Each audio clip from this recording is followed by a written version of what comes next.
আলহামদুলিল্লাহি রাব্বিল আলামিন। আসসালাতু ওয়াসসালামু আলাইকা আলা সাইয়্যিদিল মুরসালিন ওয়া আলা আলিহি ওয়া সাহবিহি আজমাইন।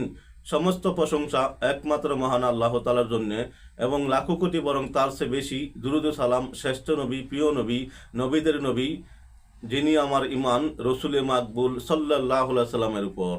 সম্মানিত দিনী ভাই বোনেরা, সম্মানিত বিওয়াস, সকল মুসলমান ভাই বোনদের প্রতি আমি গুনাহগারের আন্তরিক সালাম।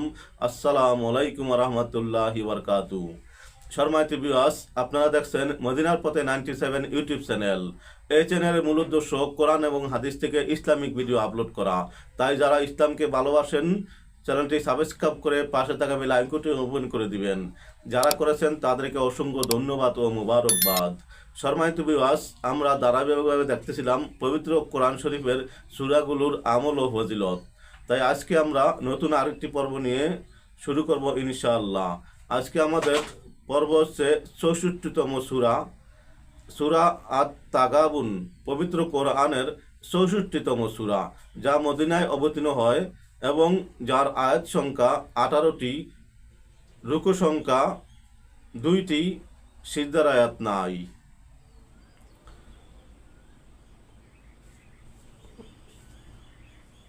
সূরাটির 9 নম্বর আয়াতে আত-তাগাবুন শব্দটি এসেছে। তাগাবুন অর্থ হার জিত। ইয়াউমুত তাগাবুন বলে কিয়ামত দিবসকে বোঝানো হয়েছে। আসমান জমিনের সকল কিছু মহান আল্লাহর পবিত্রতা তাজবি পাঠ করে, এমন ঘোষণার মাধ্যমে সূরাটি শুরু করা হয়েছে। আসমান জমিন সৃষ্টির বিষয়ে আলোকপাত করা হয়েছে। সূরাটিতে মানুষকে উত্তম আকৃতি দেওয়ার বিষয়টি বর্ণিত হয়েছে। এ সূরায় জান্নাত জাহান্নামের বর্ণনা এসেছে। সন্তান সন্ততিকে পরীক্ষার বস্তু বলা হয়েছে। যথাসাধ্য তাকওয়া অবলম্বন, আল্লাহর রাসূলের অনুগত এবং সৎ পথে ব্যয়ের ব্যাপারে উৎসাহিত করা হয়েছে সূরাটিতে। সম্মানিত বিওয়াস, এই সূরাটির বহুমুখী ফজিলত রয়েছে। তাই আসুন আমরা সংক্ষিপ্ত কিছু ফজিলত জানব এবং বেশি বেশি তেলাওয়াত করব।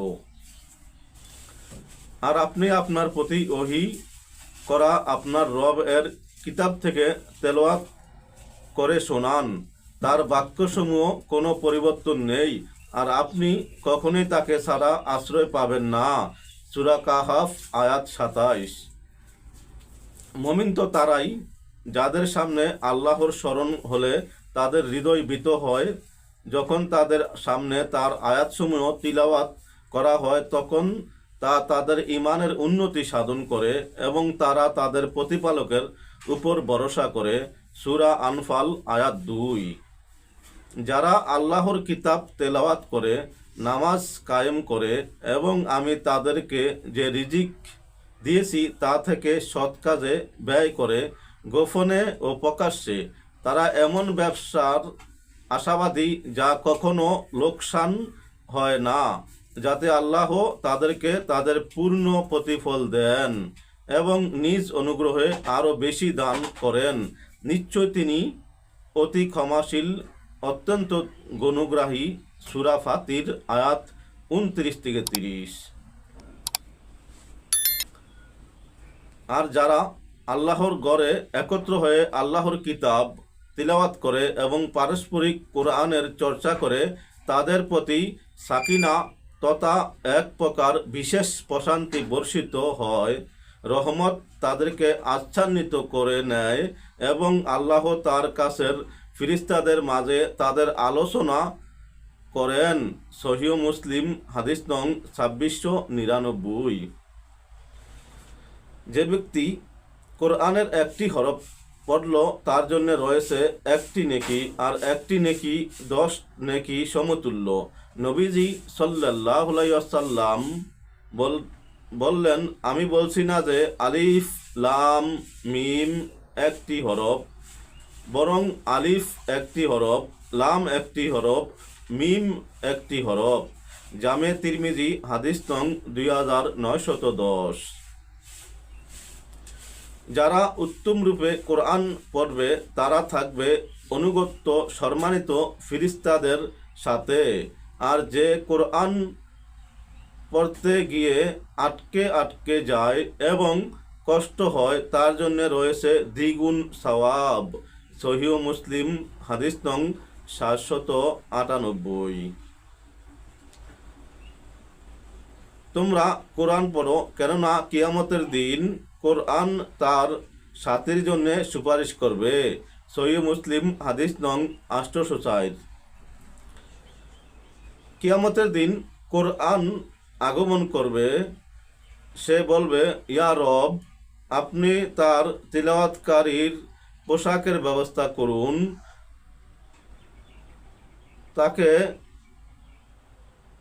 তখন তাকে পোশাকের ব্যবস্থা করুন, তাকে সম্মানের মুকুট পরানো হবে। তারপর আবার বলবে, ইয়া রব, আরও সম্মানিত করুন। তখন তাকে সম্মানের পোশাক পরানো হবে। এরপর কোরআন বলবে, ইয়া রব, তার প্রতি সন্তুষ্ট হয়ে যান।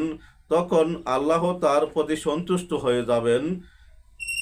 তখন সেই কোরআনের বাহিককে বলা হবে, তুমি কোরআন পড়তে থাকো আর জান্নাতের সমুন্নত প্রাসাদে চড়তে থাকো। প্রতিটি আয়াতের বিনিময়ে তাকে কল্যাণ দেওয়া হবে। জামে তিরমিজি হাদিস নং 2915। সম্মানিত দিনী ভাই বোনেরা, সম্মানিত বিবাস, আসুন নিয়মিত কোরআন তেলাওয়াত করি, দুনিয়া আখিরাতে কামিয়াব হই। ফরজ সালাতের পর কোরআন তেলাওয়াত হচ্ছে উত্তম ইবাদত। তাই আসুন নিয়মিত তা করি। নিজে কোরআন শিখি, ছেলে মেয়েকে কোরআন শিখাই, নিজে কোরআন পড়ি, অপর ভাই বন্ধুকে কোরআন পড়ার উৎসাহ যোগাই। সম্মানিত বিবাস, উপকার মনে হলে অবশ্যই সাবস্ক্রাইব, শেয়ার ও লাইক করে পাশে থাকার আহ্বান রইল। আসসালামু আলাইকুম ওয়া রাহমাতুল্লাহি ওয়া বারাকাতুহু।